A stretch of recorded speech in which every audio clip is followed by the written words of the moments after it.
Hey everyone, thanks for watching. And I have a special guest for you today. I actually have someone who's an OG on Bigger Pockets, somebody that I collaborated with way back in like 2007. We both were active members on Bigger Pockets, approved bloggers, if I remember correctly. And let's bring Will Barnard to the show. How you doing this morning, Will? I'm doing fantastic. How about yourself? I'm doing very well. It's always fun. I just got back into Bigger Pockets after about 5 or 6 year hiatus, and to see what's going on now versus what was going on when you and I started, it's quite impressive. Absolutely. I mean, that's to say the least, right? What Josh Dorkin and Brandon Turner and that whole team are doing out there are helping people every day, and to see Josh's vision come to life. I remember having conversations with Josh. I remember doing that first Denver event as a speaker, and to hear him talk about what he was struggling to get done, and to see it, I don't know, out and existed and just taking off is quite fun. So, and you've stuck with it all this time. It looks like. All this time, I mean, I go on little hiatuses. I get busy with things, with Yeah. the schedule of work and life and such. But I try and stay active. I'm on it at least once a week at minimum. Back in the day, I was on probably 4 or 5 hours a day, just Yeah. hosting, answering questions, and meeting people. And it's great because not only do you learn from Bigger Pockets and all the information that's out there, but I've developed some great friendships over the years from members of Bigger Pockets. Yeah. That's probably something that's not well understood by most folks. A lot of people that just go to Bigger Pockets and they get all excited for a couple of days, dive in, watch all the podcasts, read the blogs, and then they disappear. They miss that deal making aspect, the relationship building, the networking that Bigger Pockets really offers. Would you agree? I couldn't agree more. I preach it all the time. It's this business. It's relationship, relationship, relationship. You've heard the same location, location, location for real estate, and it's even more so relationships, relationships, relationships. Yeah, so let's rewind the clock back to 2007. I remember you as a buy and hold out of state investor. Is my memory right? That is accurate. That was my very first investment out of state in Texas. So, and obviously that was, whew, God, can you believe it's been a decade? Wow. No, you're dating us, dude. Hold back there. So why don't you kind of walk through the last decade or so? So you start being a buy and hold out of state investor. Actually, first you live in Southern California, right? Why don't you introduce yourself, who you are, what you do today, and then we'll play with the clock a little bit. Okay, well, at the age of 19, I was self-employed. I started my own offset printing business, and I did that for a little over a decade. And over the course of doing that, I had an interest in real estate. I just didn't know how to get started. I started reading some books, researching, and back then online was kind of new from AOL dial-up back in 2000. And I'm out there looking at stuff. So I go out looking at houses, and my idea was buy a house that needed to be fixed up. I'd live there, I'd fix it up, and then I'd sell it and buy a bigger house and step and repeat the process. Well, lo and behold, I didn't realize that, but that was kind of a popular strategy back in the day. Anyhow, I didn't know how to get started, and finally I went to this event. It was in 2004. It was huge at the LA Convention Center, full of these gurus who were just fleecing these poor unsuspecting gals and guys of their hard-earned cash. And I fell victim to one of those. But the good thing about it was, because I'm an entrepreneur, because I'm self-motivated, I was able to succeed because I didn't give up, and I knew what I wanted, so I just kept at it. Finally, I made the decision to pull forward, and I bought my first investment property with a financial partner in Texas with a buy and hold investment. Then I bought number two, three, four, five, six, seven, eight, and started building up a portfolio out there. From there, I got into land development, where I was buying infill lots and doing spec build on either single family or duplex homes. Then I got a little bit bigger and started building fourplexes. And then from there, I got into larger development projects where I'd buy 4 or 5 acre parcels and subdivide them up. And then I would either go vertical with that or sell them off. Then the crash hit in '09. Yeah, and it was like, wow, here's this. Well, not it happened in '07 and '08, But in '09, I realized, hey, right in my own backyard, I've got this incredible opportunity to flip houses. So I sold most of my assets in Texas. And of course, I didn't take a huge bath because Texas doesn't go up and down as much as California, New York, Florida, Yeah. Las Vegas, etc. So I didn't take a big hit, but I was able to recoup all of my losses on one flip here in LA. So in '09, I did my very first flip in LA, and that was my first intentional flip. I did have a flip in San Antonio that was unintentional. At any rate, I started doing flips after flip after flip, and I got to where I was doing 3, 4, 5 at a time. Oh, wow. And then I started building up into the higher price points because the competition was getting more and more fierce as time went on. And so I started I started off with a $300,000 house, which back then is probably an $800,000-900,000 house here today. But I did that, and then I started getting into 800 to a million, and I started getting into the multi-million-dollar projects. And now I'm back to where I'm doing single family kind of entry level homes, but they're high end entry level homes in higher end markets, Studio City, Sherman Oaks, in the San Fernando Valley, Atwater Village down by Dodger Stadium. And these markets tend to have high price per square foot where I can buy an existing house, knock it down and build a new one and still make a profit. Wow, that's quite the evolution. You go from buying cash flow, buy and hold Texas properties, surviving the crash. Then you stay local. You start flipping homes in SoCal. You go up the stack, right? You go from the entry level to 7 figures. And now you're going, back to affordable sort of ground up, construction. That's amazing. Yeah, and when you say affordable, I'm talking my 2,000 to 3,000 square foot homes that I'm building new construction are going from 1.3 to $2 million. That's entry level. We just lost half the world. Yeah, right. But let's put that in perspective. Like Studio City, the median price in Studio City probably is 2.2, something like that. I don't know if the median is that high. Your standard, like old 1950s original home, 3-bedroom, 2-bath, 1,300 square foot, is selling from 800 to $1 million. Okay, so the stuff that's and that's way dated, super dated, hasn't been updated at all, needs a lot of work, and they're getting almost $1 million for it. Wow! So for 60-year-old stuff, you're spending 7 figures. Is there any new developers like track homes going up in Studio City, or is it just no land? Not track homes, but what there are going up are a lot of apartment complexes. Brand new, modern, contemporary design. Practically on every one of these main streets now, you drive up and down Sherman Oaks, Studio City, Van Nuys, Encino. There are apartment building after apartment building. Some of them are ground up, brand new from lots. Others they've repositioned an existing apartment building and modernized it. And then others, they've just knocked down the old one and built a new one. Wow, very cool. All right, so we'll get into that in a minute. I want to go back to the Texas journey first, just so we can walk a timeline together. So what would you advise? Because we both know, again, watching Bigger Pockets today, that there's a lot of West Coast, East Coast money looking at the Central, including Texas and the South. What would you advise? These, I'll just call them out of state investors that think they can get, the nice returns in the Central, but we obviously know property management and all those extra things that people don't think about. What kind of advice would you give them if they're really thinking about doing that? If you're thinking of investing out of state where you've got to get on a plane to get to your investment property, number one, you have to have a team and a team you can trust. And that's not any easy task to say the least. Secondly, you must put your boots on the ground. Don't think you're going to just, see something on the internet, buy from a turnkey provider or something and say, let me invest in this. And often I'm running and I've got my cash flow. Yeah. Absolutely not. Invest the time, get your butt out there, land on the ground, walk the neighborhoods that you intend to invest in.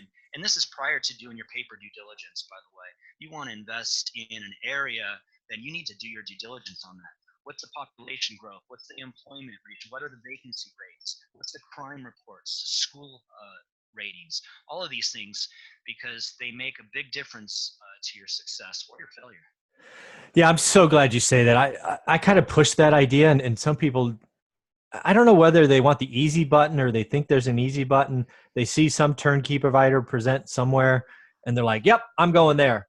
And you know, that's like playing roulette. I mean, it's just bad. Yeah, it's rolling the dice. Yeah, no kidding. So, and again, the other thing you sort of mentioned, again, I've seen this in you for well over a decade now, is you're very logical. You do the research, you do all of that. I've often said a great turnkey provider can rip you off in a great market. I'm sorry, a bad turnkey provider can rip you off in a great market, but a great turnkey provider can make a bad market good, right? If they're willing to do the work. Would you agree with that kind of trade-off? Uh, yeah, for the most part, definitely the first. The second one, it's not just the market. Mhm. It's the good turnkey provider they're gonna have their own due diligence. They're gonna Mhm. have their systems in place. They're gonna have their team members, and if they care about their reputation, Yeah. then they're going to do a good job for you. Unfortunately, there's a lot of them out there that have given the whole barrel of apples a bad name, and it's a few apples. It's not the whole barrel. Yeah. Yeah, I totally agree. And then the last thing sort of on this topic is, and then I want to really get to the point where you come back to California. Not many people do that, right? They start in California, they go out, but you Right. start out and come back. But again, about out of state, is it everything that's cracked up to be, or do you think more people should look in their backyards for ways to do something as opposed to because I think most people look out of state because the barrier to entry is perceived to be so low, and they don't look locally. They don't even think about it. Would you agree, Right. or what do you think? Well, there's two aspects to that. There's the barrier of entry. So you can buy a house for $100 and something thousand in the Midwest, which over here is going to cost you 700,000. Yeah, that barrier to entry is much more appetizing to view that. The second thing is most of the turnkey providers and most of the cash flow properties are in the Midwest or in the Carolinas or even up north. You Yeah. got your Indianapolis is a huge investment buy and hold area. I think that it's not just the barrier of entry of price though, but Mhm. cash flow. So if Yeah. you're a cash flow investor and you're looking to replace your income, you want to quit your W-2 job, then you need income, right? Hmm. And you can get income from flipping houses, of course, but the second you stop flipping, your income stops. If you buy and hold, as long as you have tenants in there paying your rent, you've got monthly cash flow coming in, whether you're sipping on a Mai Tai or whether you're working in an office, right? Yeah. So there's that. So it's what kind of investor are you first and foremost, and you need to decide which way do I want to go. Yeah. One of the biggest mistakes I made earlier on in my career is I got the shiny object syndrome. Yeah. So I saw notes and I saw buy and hold and I saw flipping and I saw REOs and all this stuff. I'm like, wow, all this looks great. I want to do that. Oh, and I want to do that. And I didn't start really taking off in my career until I focused on that one thing and just learned it well and did it well. And I didn't start out doing it well. I Right. may have gotten lucky because of the times. I will absolutely admit I'm no genius here. I'm a college dropout, for God's sake. So, but if you're persistent and you're diligent in your efforts and there is no quit in you, then anyone can accomplish anything if you have those types of qualities about you. That's awesome. So let's fast forward a little bit in the timeline to 2009. If I remember kind of the story, you suffered at least a little loss in Texas when you repositioned your equity, but then you moved into flipping in SoCal. So let's talk about that first flip where you made up all those losses. Do you remember what it was? Kind of how long it took, all the numbers? I think my purchase was in the low threes. I want to say 310, 315 in that Okay. area. I put what was it? Maybe 75 to $90,000, which is a pretty heavy rehab number back in those days. Okay. Most of my average rehabs were probably in the 40 to 50. So my first one was a complete gut.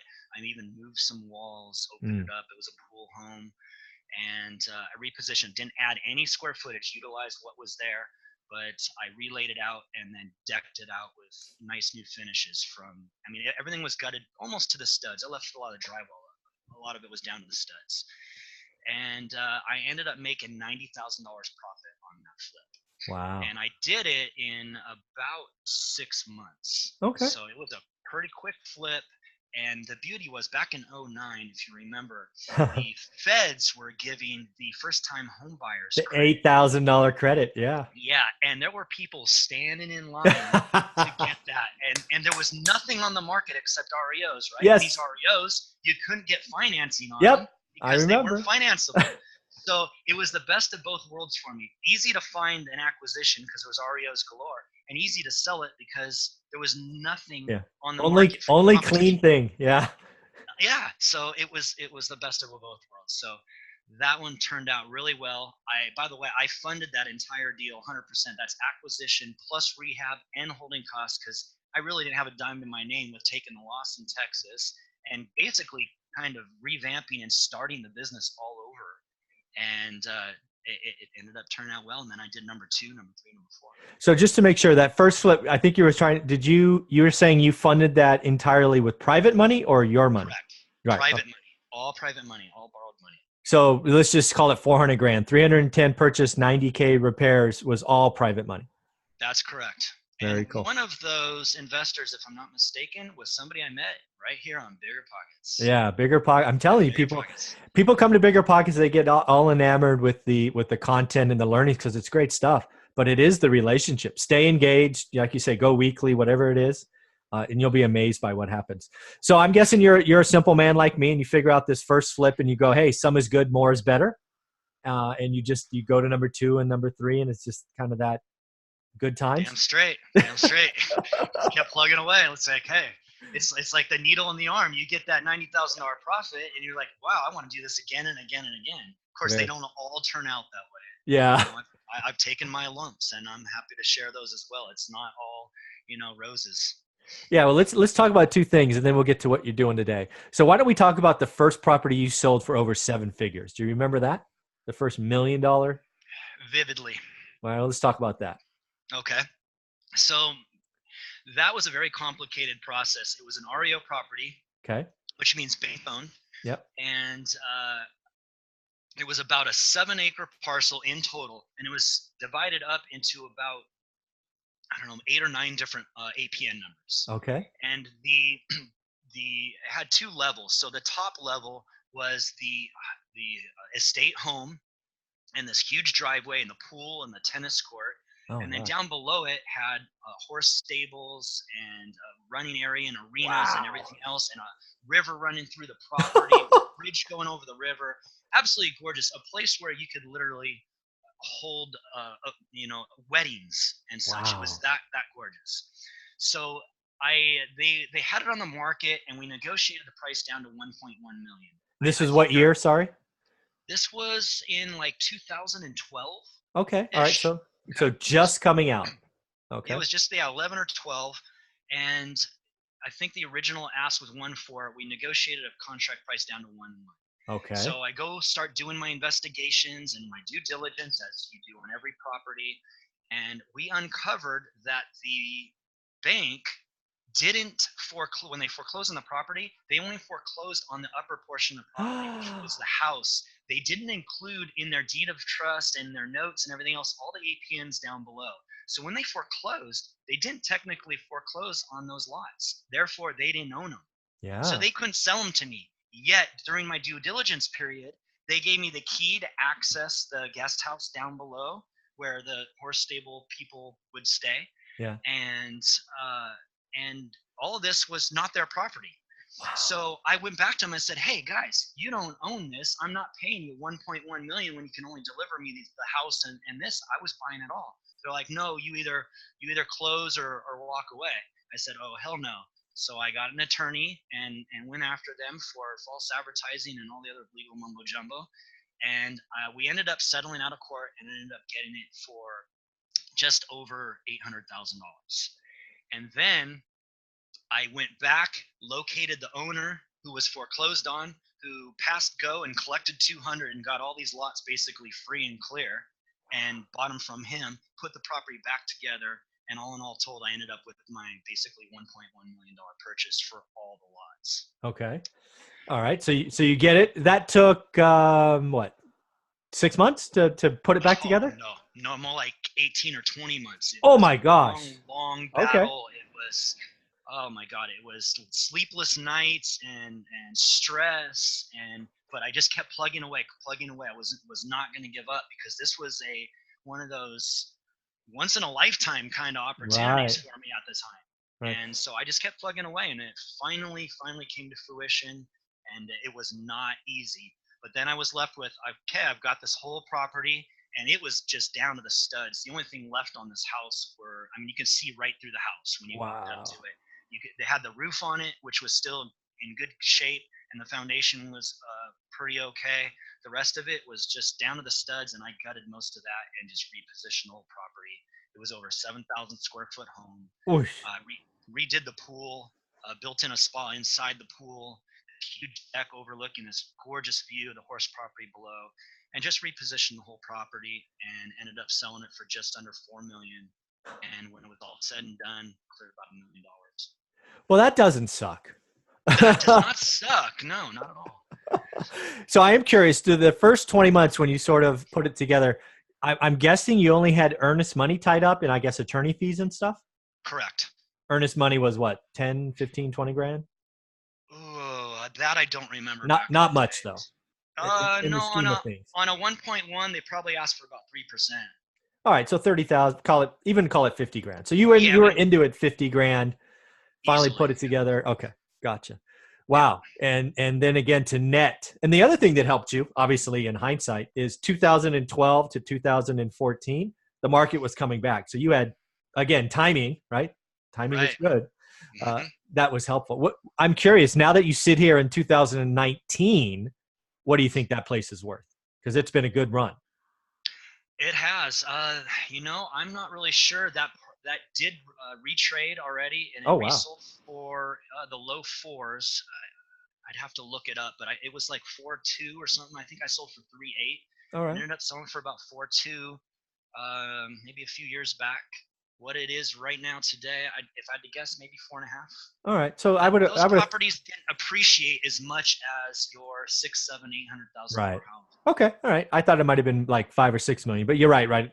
It's kind of that unicorn, that really unique property. So you squeezed most of it out. So good for you. I got most of the equity out of that property. Yes. Good for you. Wow. So let's talk about one of the lumps you called it. Right? Why don't we talk about an ouch that we had during this process, if you don't mind? Sure. So I can give you two of them. One of them, after doing that project, I'm a genius now, right? I just made $1 million on a single family house. So let's go do this again, Yeah. and let's do three at a time, right? Because Ah. that's who I am. So now I'm trying to juggle three multi-million-dollar flip projects with 20 to $30,000 a month in holding costs going out. That was a really fun time trying to sleep at night. Anyways, one of the projects, it was on a septic system, and the septic system had failed. And I knew this going in, so I knew I was putting in a new septic system, and I had all that in my budget for my rehab. The problem is as we went to go do this with the county, we had to dig test pits, and we hit groundwater. And then I hit groundwater again. And everywhere we went to go down, there's groundwater. So there's like a river running through underneath this house. I was literally screwed. I couldn't get the proper system going. So I went through a year and a half of trying to resolve the septic system, and the county was no help. They just like figured out they wouldn't let me do anything I wanted to do. There was a river down below the property there as well. Same river from the other house actually ran. This one was maybe 10 doors down from the other $1 million flip I did. And so I ran into some major problems, some major holding costs. Long story short, I had to go through with an easement with my neighbor into the next property where there was a sewer connection, and I had to pay hundreds of thousands of dollars to get a sewer line connected from this house to the one across to my neighbor's to get a livable house, because I can't sell it without a Yeah. septic or a sewer system, right? So that all of those holding costs and all that added expense ended up costing me, and I lost about six figures on that one. Wow. And it's just one of those things that was out of my control. Could not have foreseen something like Yeah. that, Yeah. and I really got screwed by the county. It's a long story in that, and Yeah. we don't have time for that. But that was it was a painful process, to say Yeah. the least.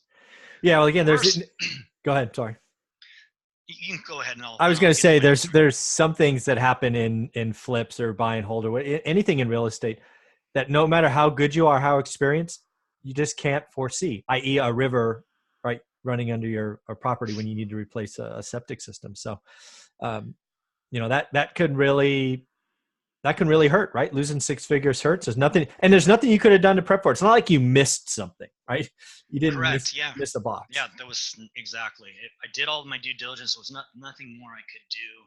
And again, the county really put the screws to me because they actually screwed up way years back and didn't have proper things in place, and then used my situation to fix their situation. Gotta love that. So what's the second one you were talking about? So the second one was a flip that was ongoing currently with this one, as well as a third one. Oh wow. And this one was in Beverly Hills. Ooh. And I had a just fantastic, what I thought was a fantastic property. I did a bang up job on it. It was beautiful, gorgeous views. Totally repositioned the property from this old, just dump piece of junk house and turned it into a modern, elaborate, just oasis. And I hit my rehab numbers pretty well, so I didn't go over budget. I think I went over like 40 grand on a $450,000 rehab, so that's Not well bad. within reason. No, Yep. not bad. My exit price, I was expecting 2.9. I ended up selling it for 2,575. So that was a huge hit there. There Yeah. went all the profit. Right. And then I ended up holding it for an extra like 15 months, and at almost $30,000 a month in holding costs, ended up losing $250,000 on that project, and was one of the the only project and the first project where I took a hard money loan. And not to say that hard money loans are bad. I'm not saying that. Just coincidentally, this house I took a hard money loan on, and then I had private money's investors in second position behind it. But when it came time to close on that property, there was not enough, not enough coin to pay everyone off. But how I run my deals and how I've always run my deals from day one is I sign on the dotted line. William Barnard signs personal guarantee because I don't want any investor who's investing in one of my projects as a debt investor to Yes. lose a dime. And I am very prideful in my reputation, and I think that is what sets me apart from others. Nobody Absolutely. will lose money with me. So I said, okay, I promise to pay you. It basically ended up being like a short sale. They just rolled the thing over. I flipped the next property, made payments to them, got them all paid off. And the entire time, their clock was still ticking. So they were earning interest on their money anyways. They didn't lose a dime, and their money was working 24/7 without ever stopping. Yeah, that just goes again to who you are and your reputation. And again, I've seen this in you since way back in '07. That's just who you are. And here's one statement. I don't think there's a lot of people doing syndications today, which is like private money for bigger stuff. We're going to find out about general partners here in about 5 years when they can't pay people off as promised. And I think some of them are going to take haircuts, which is pretty bad.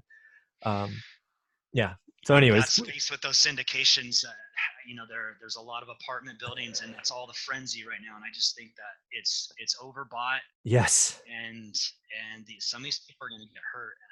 And they're going on some very thin margins.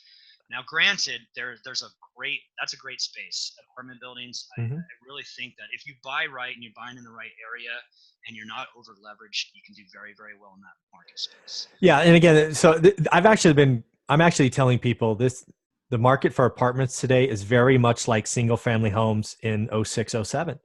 Everybody wanted some, more was better. Lending was, in single family homes, it was obviously residential, so the banks had to take the haircuts when assets came back. Today, commercial lending, as you know, is more rigid, and the first position at 60% LTV is going to be fine.